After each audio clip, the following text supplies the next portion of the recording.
Seigneur, de m'avoir encore accordé cette grâce de me tenir devant vous. Je suis dans la joie. Et je sais que le Seigneur me fera du bien ce matin. Est-ce que tu peux saluer ton voisin de gauche et de droite? Dis-lui simplement, je te salue au nom de Jésus.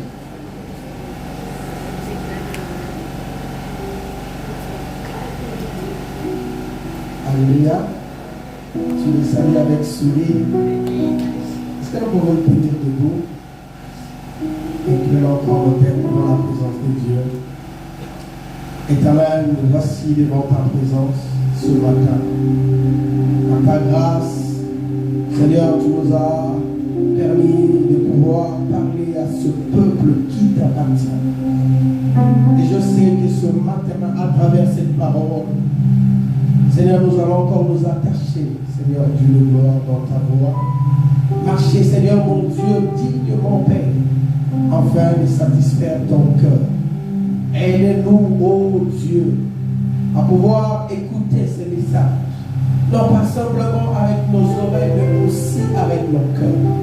Éternel, fais de sorte, Père, qu'en quittant ces lieux, que nous soyons rassurés que tu es avec nous et que tu nous fais du bien par le précieux nom de Jésus. Nous avons ainsi prié et nous disons tous Amen. Amen, mes amis. Est-ce que tu peux? Alléluia. Gloire à Jésus. Prenons la Bible, donc, nous sommes dans le livre de chapitre 12. Nous allons prendre le verset 1er. Nous allons lire jusqu'au verset 3. La Bible déclare ceci.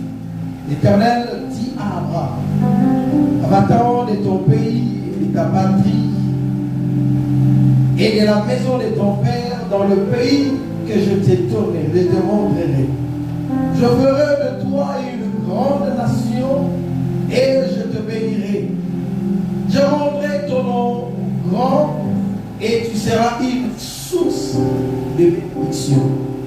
Le verset 3, je bénirai ceux qui te béniront et je maudirai ceux qui te maudiront.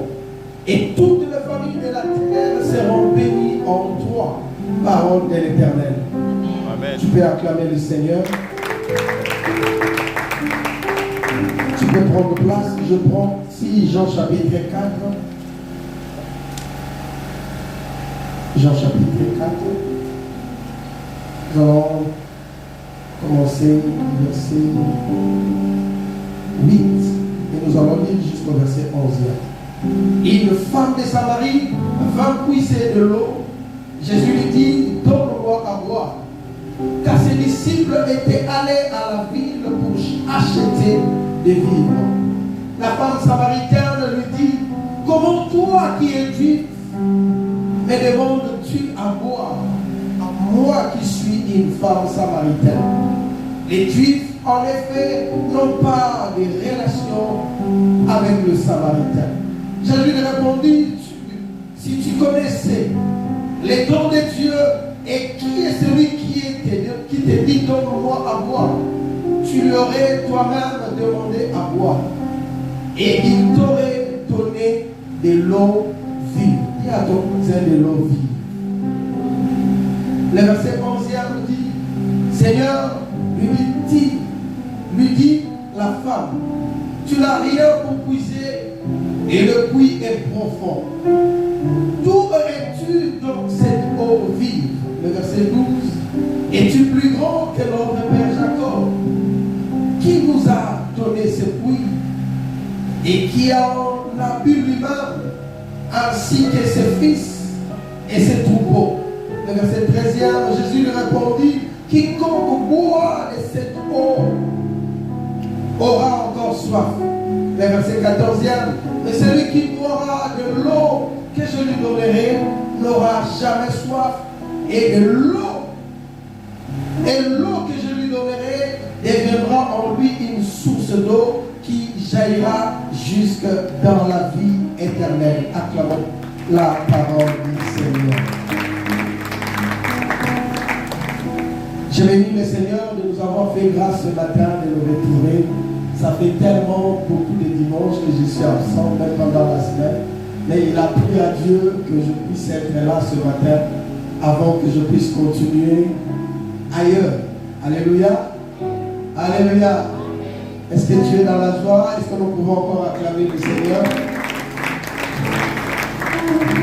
Nous allons les lire dans le livre de Genèse chapitre 12, le verset 1er jusqu'au verset 3, un verset merveilleux.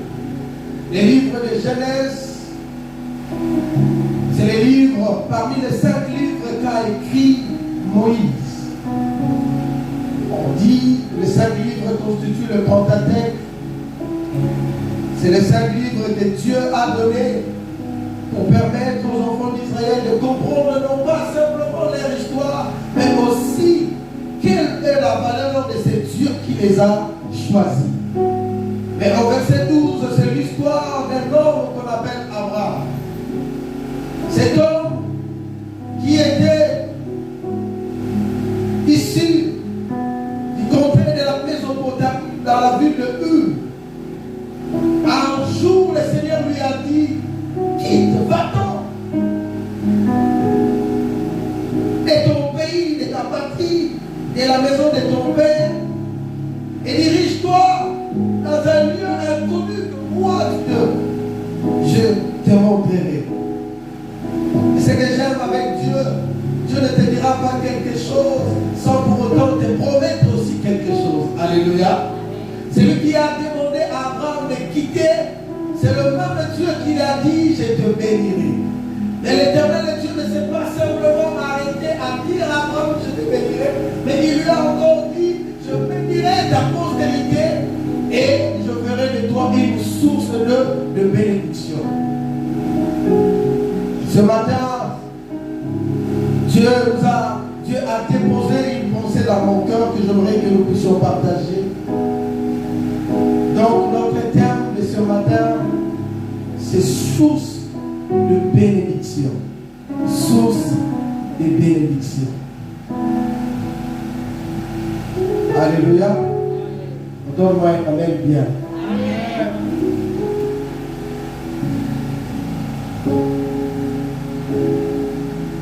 J'aimerais simplement poser des questions. Tu seras, c'est au futur simple. Alléluia. Tu seras. Mais tu ne seras pas simplement une bénédiction. Le Seigneur dit, tu seras une source de bénédiction. Source, c'est un endroit où l'eau sort de la terre. Les lieux où une eau souterraine se déverse sur la surface du sol. Et par là, nous voulons dire, tu peux baisser un peu le volume s'il te plaît. Chaque chrétien doit être une source de bénédiction. Alléluia. Est-ce que je parle aux chrétiens? Chaque chrétien doit être une source de bénédiction. Je suis une source de bénédiction. L'Éternel veut simplement que tu sois une source de bénédiction. Mais le Dieu qui a dit à Abraham que tu seras une source de bénédiction, il a commencé d'abord par donner un ordre à Abraham. Et par là, nous allons comprendre à quoi nous sommes appelés et pourquoi l'Éternel a fait de nous des enfants de Dieu. Lorsque nous parlons de l'Église est un ensemble de gens, de personnes qui sont mises à part. Pour qui? Nous sommes mis à part pour l'Éternel. Nous ne sommes pas mis à part pour les autorités politiques. Nous ne sommes pas mis à part pour les pasteurs, mais nous sommes mis à part pour l'Éternel. Et comme on a dit que chaque chrétien doit être une source de bénédiction, la grande question que nous devons nous poser, est-ce que je suis réellement une source de bénédiction? Tu viens à l'église, converti à cela 10 ans, 15 ans, 20 ans. Est-ce qu'en toi on peut voir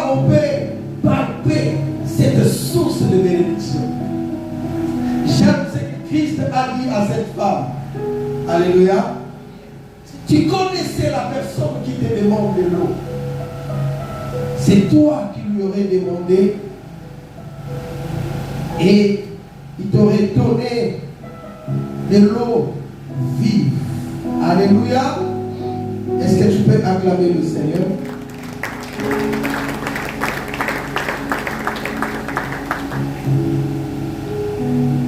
Et au verset 14e, l'Éternel Dieu dit, mais celui qui boira de l'eau que je lui donnerai n'aura jamais soif, et l'eau que je lui donnerai deviendra en lui une source d'eau qui jaillira jusque dans la vie éternelle. Une source d'eau qui jaillira jusque dans la vie éternelle.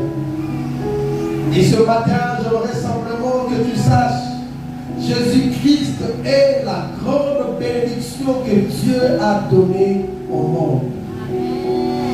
Ne regarde pas à côté, ne regarde pas, n'aie pas des regards envieux. Lorsque tu vois les païens prospérer, la bénédiction ne consiste pas simplement à avoir la richesse du monde. La bénédiction ne consiste pas et que tu puisses avoir des biens, que les gens puissent t'admirer. La bénédiction de l'Éternel, c'est au-delà de toutes ces choses. La bénédiction que nous sommes en train de vous parler, c'est Christ. Alléluia. Car l'eau de la vie, c'est lui. Il est la source intarissable. Et ce que j'aime avec le Seigneur, il nous fait aussi devenir des sources d'eau vive. Il n'est pas simplement lui-même une source d'eau, mais il nous fait devenir une source d'eau vive. Mais il y a trois vérités que nous devons comprendre. À la grande question qui nous a été posée, chaque chrétien doit être une source de bénédiction. La première des choses que Dieu a demandé à Abraham, c'était quoi? C'était l'équité. Ça, c'est le premier point, la première vérité que nous voulons partager avec vous. Quitter signifie aussi abandonner, délaisser, se détourner, laisser tomber, rompre. Alléluia. Alléluia. Celui qui Dieu veut qu'il soit une source d'eau, une source de bénédiction, doit commencer d'abord par répondre à la demande de Dieu qui est celui de quitter. Dieu a demandé à Abraham de quitter son pays, de quitter sa patrie, de quitter son père. Il nous est demandé aujourd'hui de quitter le monde pour se diriger vers l'Éternel. Alléluia. Alléluia. Quitter, nous avions dit que signifie abandonner, laisser se détourner, laisser tomber ou rompre. Est-ce que tu as déjà quitté? On pose la question à celui qui a quitté. Est-ce que tu as déjà quitté? Est-ce que tu as déjà quitté?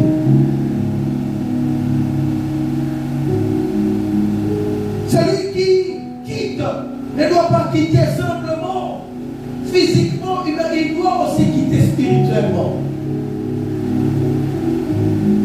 Abraham avait la résolution de quitter sa patrie, de quitter ses parents. C'était dur, c'était une décision difficile à prendre, mais c'était une bonne direction, une bonne décision par rapport à la demande de Dieu, par rapport à ce que Dieu lui avait demandé. Les verbes quitter, ce sont des verbes d'action. On ne peut pas quitter tout en restant. On doit faire le mouvement pour que les gens puissent voir réellement qu'on a quitté. Mais est-ce que si les gens te regardent, lorsque tu viens à l'église, tu dis que j'ai reçu le Seigneur, est-ce que tu as réellement quitté le monde? Est-ce que tu as réellement en toi des signes qui prouvent, qui montrent réellement que tu as quitté?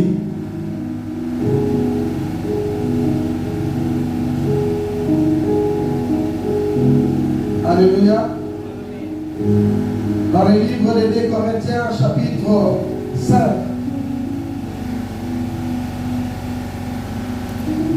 chapitre 5, verset 8.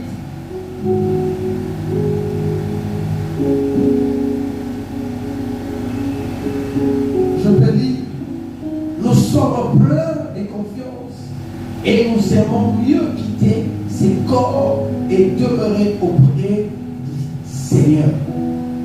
Alléluia. Alléluia. Quitter ces corps et demeurer auprès du Seigneur. Le mouvement de quitter. Tu quittes tout ce qui est attaché à toi pour te tourner vers l'Éternel, pour t'attacher à l'Éternel. Si tu n'as jamais quitté le bien-aimé, tu pourras être une source de bénédiction. Dieu nous demande d'abord de quitter pour demeurer avec lui. Bien-aimé, le monde, avec tous les systèmes, avec tout ce que nous avons, combien de chrétiens de bien-aimés sont retenus prisonniers, attachés, ils n'ont plus la force de quitter, parce que leur cœur est attaché à ce monde, attaché à ces biens. Bien-aimé, la bénédiction financière n'est pas la bénédiction réelle, mais la bénédiction réelle, c'est ce qui vient de l'Éternel Dieu. Car l'Éternel lui-même est une bénédiction pour tous ceux qui l'ont reçu. Lorsque nous parlons de la source de bénédiction, nous ne voyons pas au bien matériel, mais nous voyons à ce qui est spirituel. Parce que c'est le spirituel qui est mieux, qui est plus important que le matériel. Je peux avoir l'argent, mais si je n'ai pas Christ dans ma vie, je n'aurai pas la paix. Je peux avoir une voiture, mais si je n'ai pas Jésus en moi, je ne serai jamais heureux. Je peux avoir des villas, des comptes en banque, mais si Jésus n'occupe pas la place dans ma vie, cela est nul. Et Dieu nous demande ce matin, si nous voulons réellement être une source de bénédiction, nous devons faire le mouvement de quitter. Quitter le monde et ses systèmes. Quitter ce monde et tout ce qu'il renferme. Quitter le monde et ses convoitises. Et s'attacher, demeurer dans la personne de Jésus-Christ pour que nous soyons une source de bénédiction. Amen. La deuxième des choses, celui qui a pris la décision de quitter doit renoncer. C'est là où se pose le problème. Abraham, en laissant ses parents, en laissant son pays, il a tout laissé derrière lui. L'histoire qui le reliait à sa patrie, l'histoire qui le reliait à son père, il a pris une décision radicale de regarder en avant et non en arrière. Il a renoncé même à son droit de bénédiction ou de son héritage.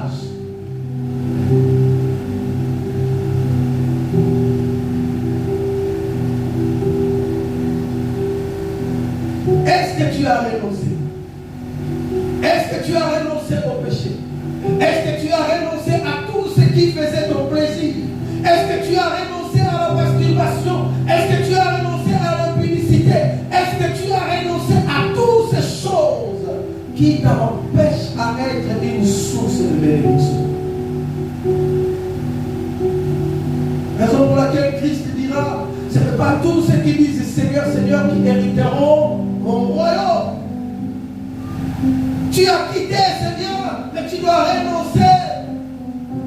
La décision qu'a pris Abraham d'écouter ce que Dieu lui a demandé, de quitter, il a aussi renoncé.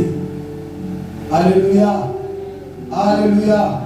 Tu dois renoncer au péché, renoncer à la tradition, renoncer à la coutume, renoncer à tout ce qui était profitable pour toi, tout ce qui était le bénéfice.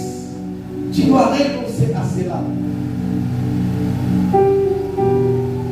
Tu dois renoncer.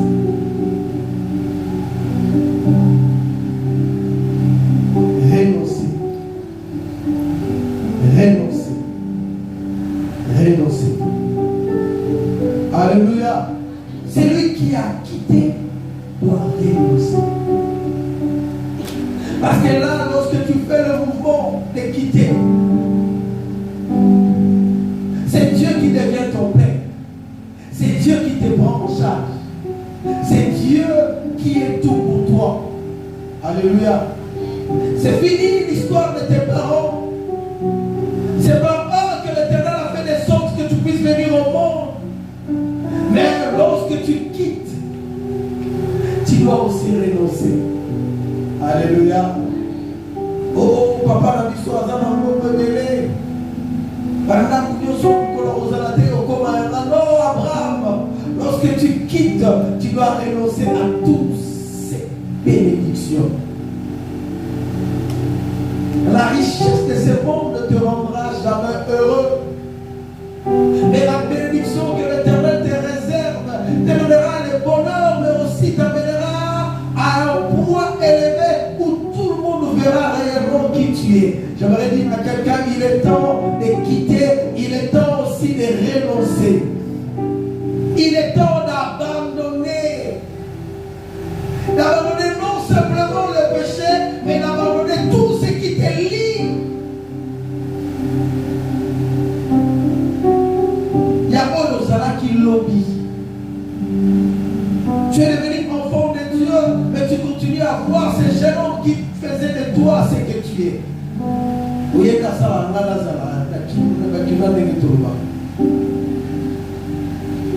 es devenu chrétien, mais tu continues toujours à voler, à faire ces choses qui ne glorifient pas le nom de Jésus pour avoir l'argent et aussi maintenir ton train de vie. La deuxième vérité, c'est aller. Alléluia. Première vérité, c'était de quitter. La deuxième vérité, c'est aller. Aller qui signifie aussi se diriger, faire route vers, s'approcher. Alléluia. Alléluia. Philippiens chapitre 1er, verset 23.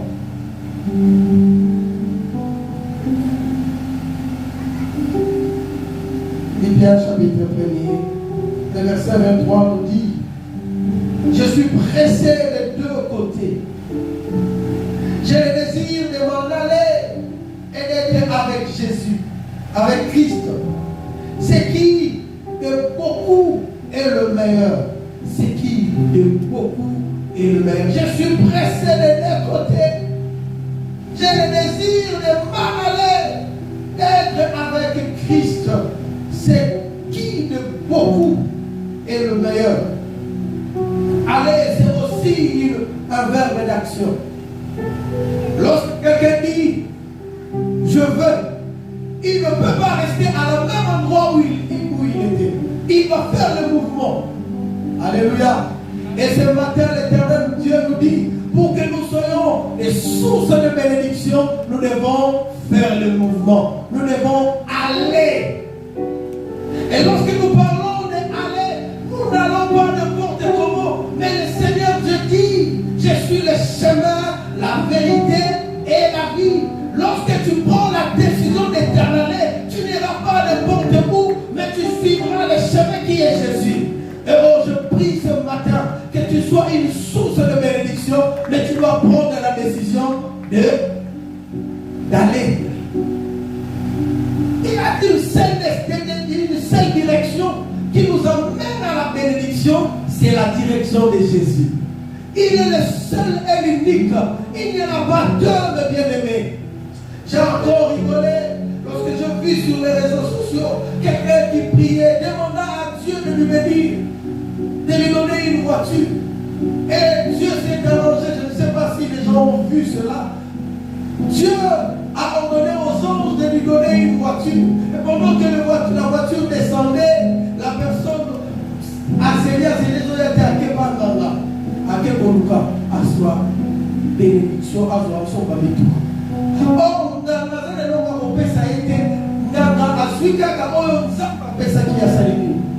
je voudrais dire à quelqu'un, lorsque tu vas, ne regarde ni à gauche ni à droite, que ton regard soit fixé vers la croix.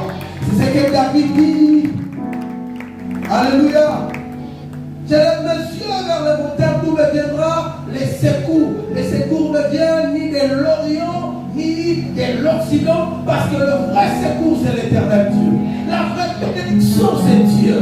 Et Dieu qui te bénit, il fait aussi que tu puisses devenir une source de bénédiction. C'est ce que j'aime avec le Seigneur. Il me donne sa bénédiction, mais il fait de moi aussi une source de bénédiction. Raison pour laquelle ce matin prend la décision d'aller sur le chemin et de marcher droit. Ne regarde ni en arrière, ni à gauche, ni à droite. Car le but de notre vie, c'est Jésus. L'objectif principal de notre destinée, c'est Jésus. Oh, ce n'est même pas le pasteur, ce n'est pas les prophètes, ce n'est pas celui qui m'a donné cette révélation, mais le but et l'objectif de ma vie, c'est Jésus. Je ne vis pas pour des hommes, mais je vis pour Jésus. Abraham qui ne connaissait pas Dieu, Abraham qui n'avait jamais entendu de Dieu, mais lorsque Dieu l'a demandé de quitter, il a fait le mouvement. Lorsque Dieu lui a demandé de marcher devant sa face, il a marché. Dieu est bon.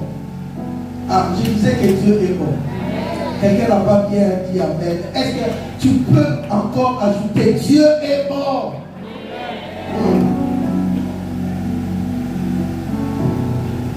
Et la raison pour laquelle tu verras un homme riche, plein d'argent, mais sa santé toujours malade. Tu verras quelqu'un qui a des maisons, qui a tout. Et parfois, malheureusement, les chrétiens l'envient, mais cet homme n'a jamais le bonheur dans son cœur. Mais la bénédiction est dans l'éternel Dieu. Il y a tout dedans, il y a tout dedans. Il y a la paix, il y a la richesse, il y a l'élévation, il y a le succès, il y a le bonheur, il y a le mariage, il y a tout. Il y a tout. Je me suis rendu compte d'une évidence qu'il y a plus de suicides à l'Occident qu'en Afrique. Mais bon, tandis qu'en Afrique, les gens souffrent plus qu'en Occident. Mais qu'est-ce qui fait cela? Je voudrais dire à quelqu'un, la richesse ne te donnera jamais le bonheur, ni la bénédiction. Parce que la bénédiction dépend de Dieu. Nous sommes choisis à nous malade. La raison pour laquelle on écoute un marron, sur la samedi ou week-end, toujours dans des boîtes de nuit. Mais toi, tu n'as pas mangé, tu ne sais même pas qu'est-ce que tu auras le lendemain, mais tu as la paix dans ton cœur. Parce que tu as Jésus. Je voudrais dire à quelqu'un, vous allez Yesu, vous allez la nyonso. Alléluia. Alléluia. Allez. Si tu peux aussi se diriger, faire route, vers, s'approcher. Tu fais route avec qui? Moi, je fais route avec le Seigneur qui est le bonheur de ma vie, qui est bénédiction parfaite, qu'un homme ne peut jamais me l'accorder. Et la troisième chose, troisième vérité, c'est marcher. Marcher qui signifie aussi évolution, impulsion, progrès ou progression. Alléluia. Ce qui marche avec le Seigneur progresse. Ce qui marche avec le Seigneur avance. Ce qui marche avec le Seigneur évolue. Ce qui marche avec le Seigneur se développe. Alléluia. Mais tu marches avec qui? Si tu as pris la décision de quitter, si tu as pris la décision d'en aller ou d'aller avec le Seigneur, la deuxième chose c'est de marcher. Quelqu'un a chanté quel bonheur de marcher avec lui. Je veux dire à quelqu'un, il y a une bénédiction lorsque tu marches avec le Seigneur. Abraham a marché avec le Seigneur et il n'a jamais regretté cela. Alléluia. Si tu vois quelqu'un commencer à regretter de sa vie chrétienne, pourquoi il s'est converti? C'est qu'il n'a jamais connu le Seigneur dans sa vie. Parce que ceux qui ont connu le Seigneur, ceux qui marchent avec lui, ne regretteront jamais d'avoir choisi les camps de Jésus. Est-ce que tu peux acclamer?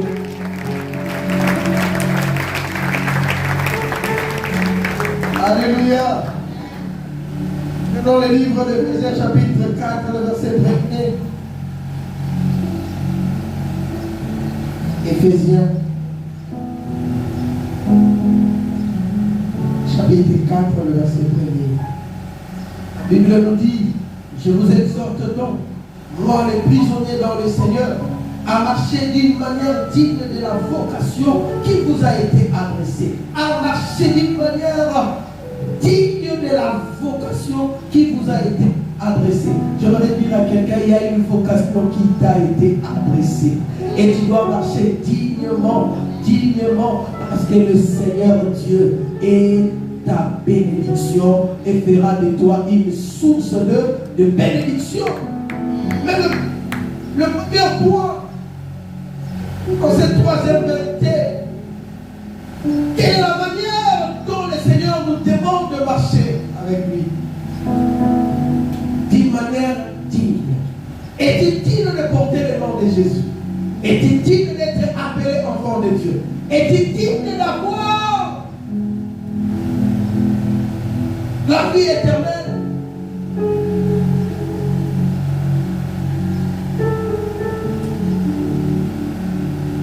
Es-tu digne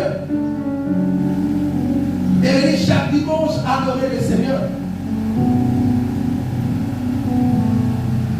La dignité, mes bien-aimés, c'est ce qui fait un homme. Et c'est ce qui fait la valeur d'un homme. Alléluia. Est-ce que tu te respectes? Tu as quitté. Tu as pris la décision de t'aller ou d'aller avec le Seigneur. Et tu dois marcher avec lui. Mais marcher d'une manière digne. En respectant les instructions de l'Éternel Dieu. En obéissant à sa voix et à sa parole. Alléluia. Et en demeurant ferme dans la fidélité que Dieu nous accorde. La deuxième chose, lui être entièrement agréable. Es-tu agréable à l'Éternel? Alléluia. Es-tu agréable à l'Éternel? Il y a des sœurs à l'église, mais à ce qu'on est disposé à tout. Tu es frère, tu as l'église. Tu agis comme si tu étais encore hier.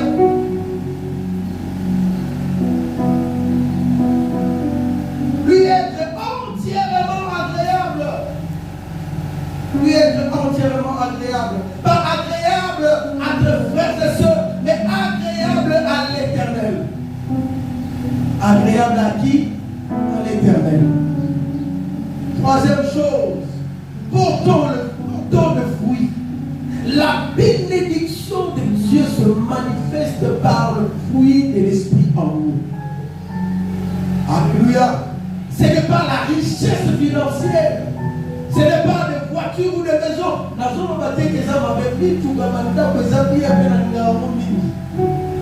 Mais je parle de ce qui est important pour toi et moi. Le fruit de l'Esprit. Alléluia. Vous allez voir que les gens désirent beaucoup plus d'avoir les dons que le fruit. Mais bien aimé, les dons c'est bien, mais le fruit c'est mieux. Car les dons révèlent la grandeur et la puissance de Dieu. Mais le fruit révèle le Dieu qui donne la puissance. Alléluia. Parce que Dieu est amour. Dieu est patient. Il est bon. Il est miséricordieux. Alléluia. Alléluia. Portons des fruits. Est-ce que tu portes des fruits de l'Esprit dans ta vie? Là, tu vas prendre la pembe. Bonjour, ça va salir que n'a pas de à ton tel que le monde est pasteur au Lobaté. Mais la montée au Nion Nion. Ah, c'est la sainteté. Alléluia. Est-ce qu'il y a des fruits de l'Esprit? On nous a dit que cette année, c'est l'année de la poisson surnaturelle et de l'abondance. Comment est-ce qu'on verra le surnaturel de la moisson dans l'abondance que l'Éternel va te donner? La Bible dit que c'est de l'abondance du cœur que la bouche parle. Si ton cœur est rempli des fruits de l'Esprit, bien-aimé, le mal ne sortira pas dans ta bouche. Alléluia. Je parle d'être une source de bénédiction. Amen. La quatrième chose, pour marcher avec le Seigneur, croissons par la connaissance de Dieu. Ça c'est tellement important. Vous savez, des fois nous négligeons les Écritures. Nous mettons la connaissance à côté, désirons beaucoup plus avoir la connaissance scientifique ou de ce monde. négligeons la connaissance de la parole de Dieu. Bien-aimé, à chaque fois qu'on t'invite à l'église, il y a des enseignements, il y a des cultes d'enseignement, il y a telle chose à l'église. Profite pour t'informer, pour avoir suffisamment d'informations. C'est lorsque tu croisses dans la connaissance de Dieu que tu seras fortement béni. La bénédiction, mes bien-aimés, c'est lié à la parole. La bénédiction, mes bien-aimés, c'est lié à la personne de Jésus. Or, Jésus dit, au commencement était la parole, et la parole était avec Dieu, et la parole était Dieu. Je vous parle de la bénédiction de Dieu et non de la bénédiction des hommes. La bénédiction de Dieu est liée à sa parole. Bien-aimé, il est temps que tu puisses avoir suffisamment des informations concernant Dieu. Et tu n'auras pas un livre et un mot qui lit, mais c'est dans la parole de Dieu, c'est dans les Écritures. J'aimerais vous donner ces derniers versets et nous allons clôturer. Colossiens chapitre 1er, verset 10.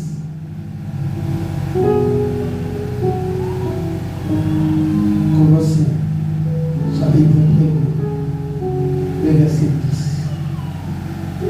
La Bible me dit ceci.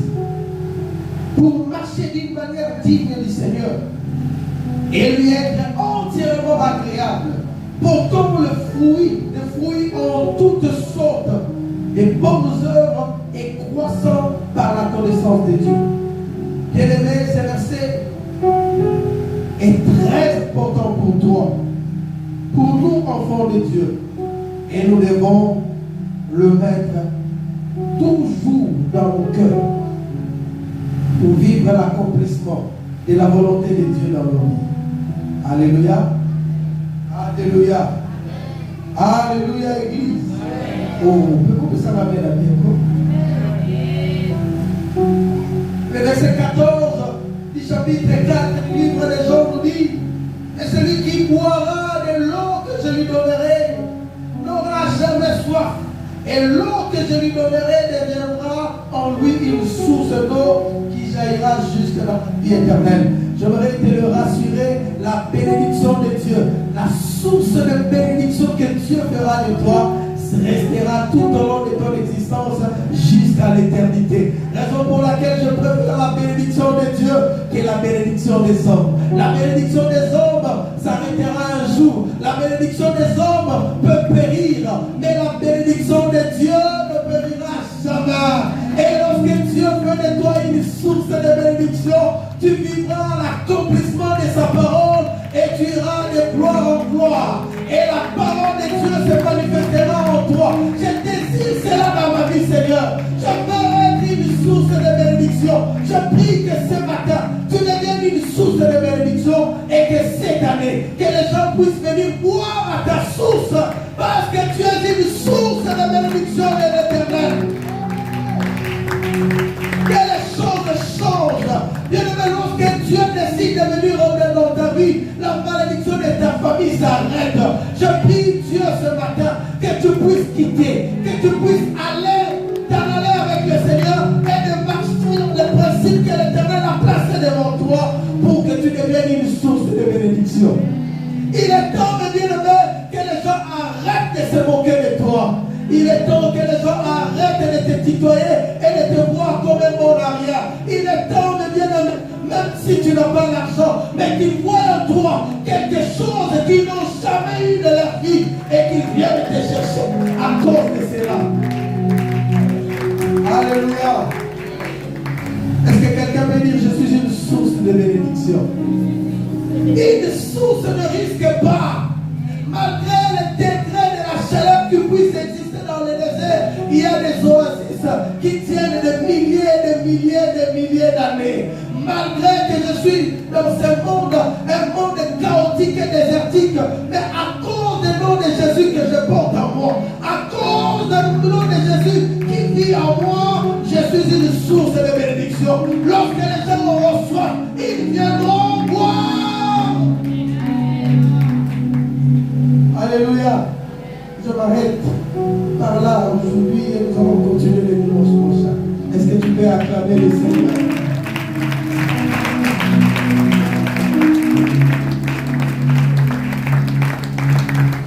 foi et nous avons.